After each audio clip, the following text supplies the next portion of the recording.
how to change your phone number on Ticketmaster. If you want to change your phone number on Ticketmaster, it is very simple for us to do so. Now, what we have to do is just open your browser and go to ticketmaster.com and then make sure to log into your account. Click the My Account icon located at the top right hand side of the screen. There you'll find the option My Profile. Open up My Profile and there you'll find the option Profile Details. So go to the Profile Details option. Now when you come to Profile Details, you'll land on this page. You just have to scroll down. There you can see phone number. So what you have to do is click on the option called Update Number.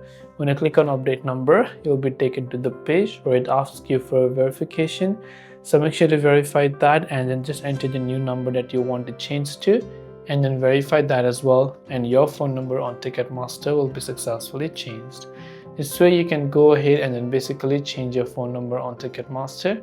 I hope this video helped you out, and if you have got any further questions, do feel free to leave them down below. Thanks for watching till the very end of the tutorial and see you soon in the next video.